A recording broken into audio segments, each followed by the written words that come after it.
Hello, everybody. Welcome to Parks on the Air. You are brand new, or I'm assuming you found this by a search, and we want to take a moment to welcome you. I am nobody special in any way, just another one of you who started out because somebody said you ought to look into this POTA stuff. And I've been with it since November of 2020. So I've got a couple days of experience, but I wanted to welcome you and try to give you a little bit of an idea of what you're getting involved in. First of all, you don't have to pay no money. Second of all the participants, the administrative, the development team, the help desk, those that take care of the software, the servers, all those folks are all volunteers. All volunteers. Most of them have full time jobs, and they still provide an outstanding service. So remember that when you get it in a why don't they? Because they're volunteering, and they're always looking for volunteers in different fields of this program, just in case. But since you're new and you're going to be going to monitoring a lot of the different activators, if you've registered your call with Parks on the Air, once you have registered your call with Parks on the Air, and you'll be able to go to the Parks on the Air page and see the spotting page and the awards page. And there's several other different areas of information, but I really want to stress one element. If you get a chance, make some time to read the frequently asked questions. It's like a radio. You don't buy a brand new radio, hook the power up to it, and hook an antenna up to it, and then say, okay, now what do I do? We don't do that. We don't expect you to do the same thing here with Parks on the Air. When you get on the spotting page and you see where people are at, then you can start chasing those folks if you like. And you don't have to be registered with Parks on the Air, and you can still hunt activators. But it's nice when you are registered. FYI, there's over 85,000 folks like you and me that are enjoying ham radio, having fun, chasing contacts. It's not a contest. I repeat, it is not a contest. The awards or the achievement levels are self-inflicted. What I mean, we have a great, outstanding awards program which is continually growing, but it's free. When you achieve an award, you don't have to pay to get the certificate. You click on the PDF and download it. There's a lot of information which I don't expect you to absorb right away, but over a period of time of chasing people, you're going to have questions like, why did I just work him on 15 meters? Now he's on 20 meters. Do I need to work him again? Yes, that activator would love to have you work him again. Now, keep in mind, brand new hunters, you do not upload a log. You do not upload a log. Your confirmation of contact comes from when the activator, that's the people out in the parks or wildlife management areas or the fisheries, upload their log. They have to upload their log. When they upload their log in your My Hunter, you will get a note or a reminder that when you're looking down, somebody's confirmed a park for you. You'll see their call sign and the park number. So on your own logging device at home, you might be using QRZ or N3FJP or LOTW or WRL. Whatever software program you use to do your own logging at home is for you. That's for you. But when you, as a hunter, work somebody, your confirmation is going to come from the activator when they upload their logs. And I'll give you an FYI. Not all activators upload their logs to QRZ or EQSL or LOTW. So sometimes you'll wonder, why didn't I get a confirmation that way? Because most of us activators, and I say most, I am an exception to the rule, only upload to POTA because that's where our concerns are. But I also upload to EQSL, QRZ, and LOTW to try to help those folks that may utilize that software program to get their credit if they seek to do that.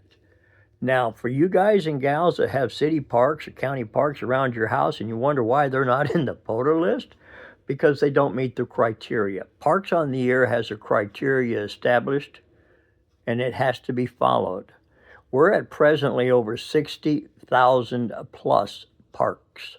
60,000 plus parks around the world. Okay? And they all have to meet the requirement of being state-owned. And we have mapping coordinators, like your call signs, designators, 1s, 2s, 3s, 4s, 5, and same thing with overseas. You have individuals that volunteer as mapping coordinators, and that information is public information. Especially if you read the FAQ, you can go down and see the list and find the mapping coordinator for your area, or even ask on the Funny Book page, and somebody will give you the URL for the mapping coordinator. But again, it has to meet the requirements that Parks on the Air has established. And with any organization, there's got to be fundamental requirements that's got to be followed. It's not, well, it could be, no. Whatever the guidelines are, we have to live with that, period. So keep in mind again, those folks are volunteers. They may have a full-time job too, so they're not going to respond as fast as you want. Today's society is push a button and get an answer yesterday. It's not always that way when you have volunteers. So now we've talked about an activator is the one who gets you credit for the contact. When that activator goes to multiple bands and you get a chance to work them, that's awesome. They appreciate it because as an activator, the minimum amount of contacts before a park is fully activated is 10. You're going to hear people that are going to go on a rove meaning 5 parks, 10 parks, 15 parks, 20.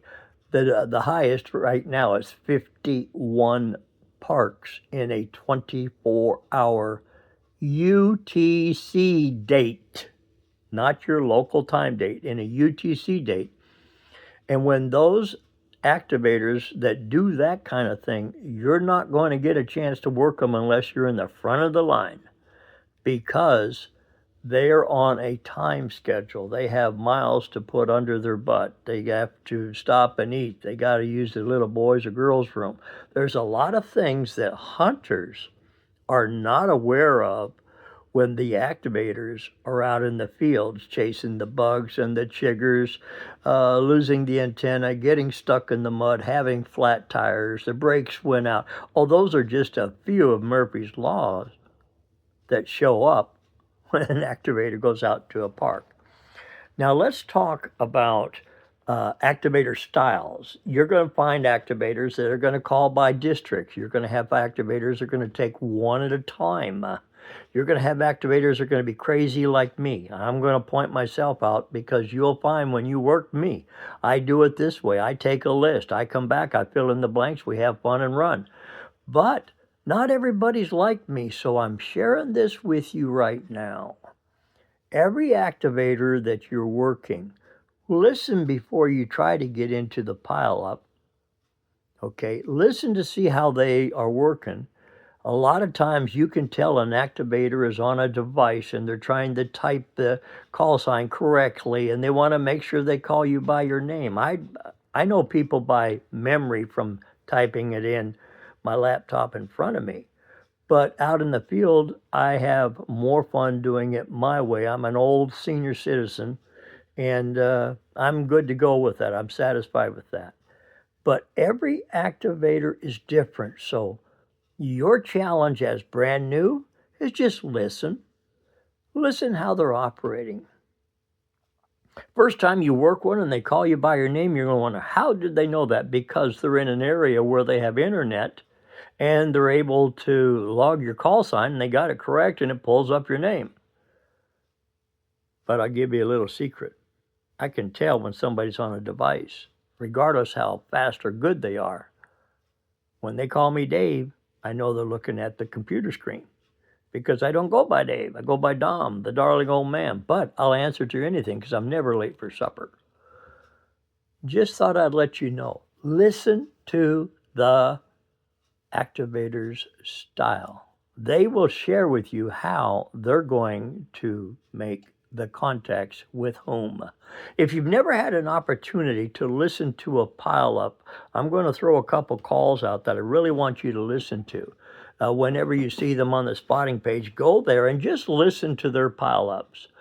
Kilowatt Echo 8, Papa Zulu November, James. That's one of my mentors. He got me started, sort of.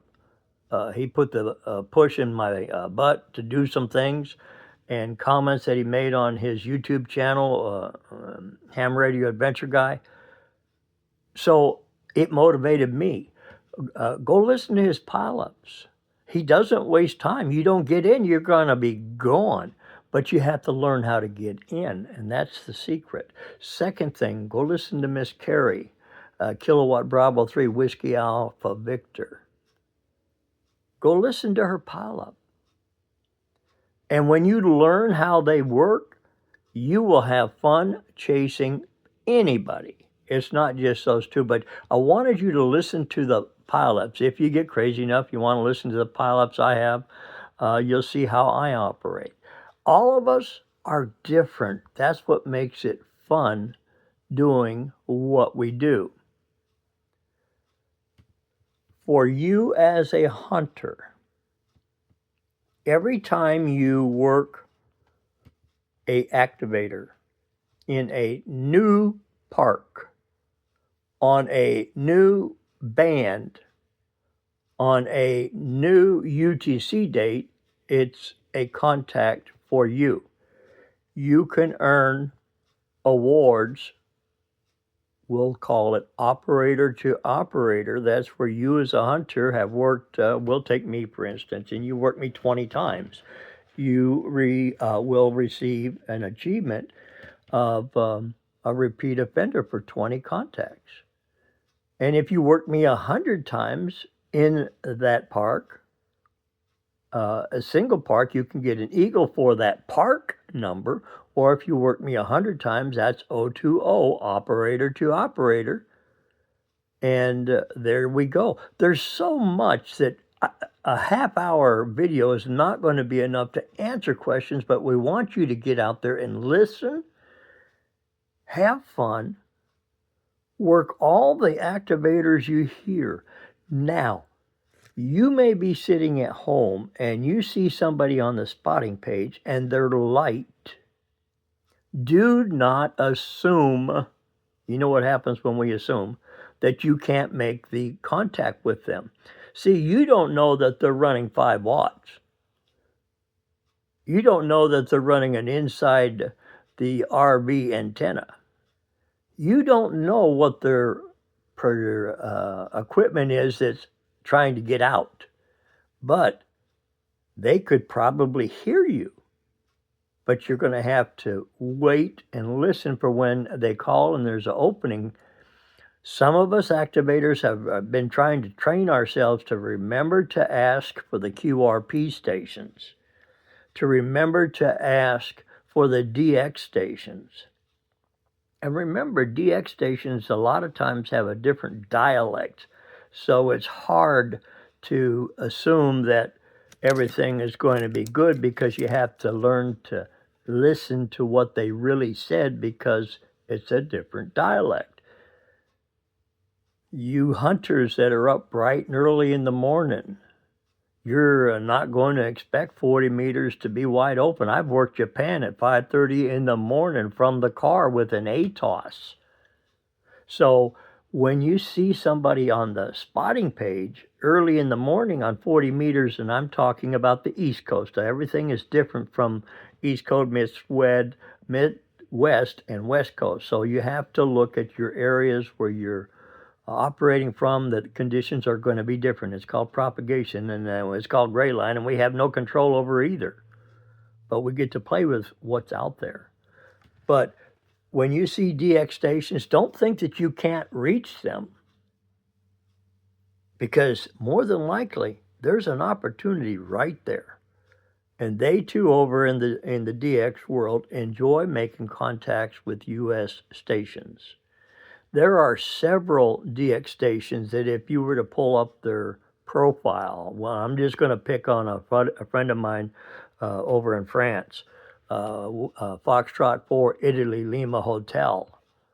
Gene, I've worked him over 1,000 times in the parks. And while he's in a park over in France. But we have to know what bands to go to. And this is where you don't stick just on 20 and 40 guys and gals, activators. If you're brand new and you're wondering what band you go to, you get a chance to learn the propagation of the bands. Again, East Coast is different than Midwest than it is on the West Coast. So you have to learn your area. I got about 5 more minutes and I'll shut up. But there's a lot of DX out there that are active activators. And they would love to work you park to park. If you're an activator, go hunt them. If you're a home station, go hunt them. Now, let's talk about starting out. I started out here on the East Coast because we're the most heavily populated part of the world as far as we're concerned here, as far as me, myself, and I. So I start out on 40 meters because I want to take care of all the locals that I can while the band is just waking up on 40 meters. And I'll run it to around 1500, 1430 UTC, or when the band dries up, I'll go to another band. But I'll go from 40 meters to 20 to 17 to 15 to 12 to 10. Yes, I run the bands. Not everybody does hunters. Okay? And I'm talking sideband, and I do some CW, but very limited. I have to be in a proper frame of mind to do that because my hearing is going, my age is getting higher, and my ability to retain is getting less. That happens with this aging process. But go work those DX because like DXCC, the same thing in Parks on the Air, there's a little donut, that's a green donut that says entity. And what they're referring for, now let me help you out so when you see it, you'll understand it. Puerto Rico is an entity. United States is an entity. Hawaii is an entity, even though it's part of the United States. Alaska is an entity, even though it's part of the United States. Okay, then you have Canada. Then you get into France, Germany, Spain, Republic of Germany, and all the other DX, we'll use that term, countries that have activators that are activating. So when you see a DX station spotted, do not assume you're not going to get there. If you don't try, you won't. That's for darn sure. I appreciate you taking the time and to listen to the old man ramble. There's several of us that have YouTube channels. So type in the word Parks on the Air and see who else has got information to help you. I don't sell anything. I do review things that I buy from myself. And the reason that I share what I get is because I'm trying to leave something for the new folks coming in. I've been licensed since 78, so I have a lot of old time habits. And I have tried to upgrade, but paper logging is my style. In hunting activators, I enjoy hunting. I have 5,776 parks hunted.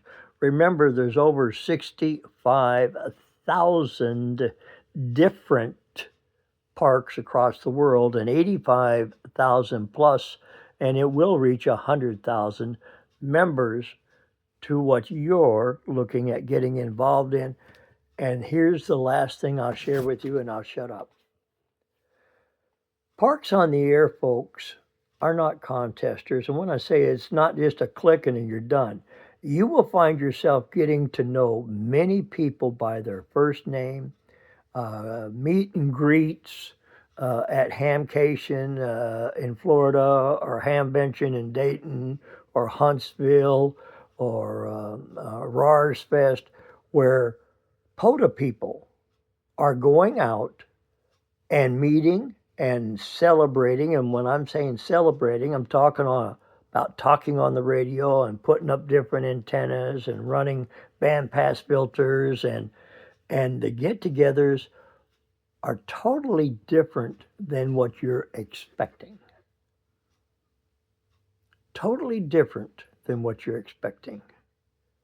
Again, you have several different YouTubers. I'm not going to pick who's the best, but if you'll check out James, he's one of the top runners in Parks on the Air, Ham Radio Adventure Guy. His call's KE8 Papa Zulu November, and he runs fast and furious, and he does the following. Guess what? Slow Scan TV, CW, satellite, single sideband. He does SOTA.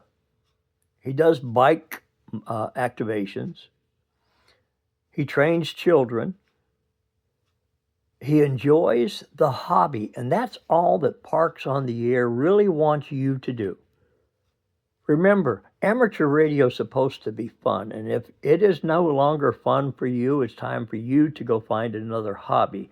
If you're coming to work and start out with Parks on the Air, there's going to be some learning curves. Expect that. And don't mind asking questions. There's several of us that are on the Funny Book page, or email us through our call signs through QRZ. We'll try to take the time to get you in the right direction, take you out on an activation, let you see what it's like for the real McCoy instead of guessing. But again, Parks on the Air is fun in amateur radio. We appreciate you taking the time. We hope and pray that you will get yourself out of the house, if you have the means, and go out and activate a park. I have several videos on how to activate a park without even using the spotting page. Okay, little secrets or tidbits or things that we've tried that'll work for you, so you don't get caught up and overwhelmed with 150 people all calling you at one time. And that's an awesome feeling. 73 is from the darling old man, North Carolina, for Extreme Lovers. I'm not just Dom. Oh, by the way, just in case you hear November Charlie 4, Papa Oscar, portable operator, hey, that's our club call here in Eastern North Carolina. 73s, welcome aboard and get ready for a ride.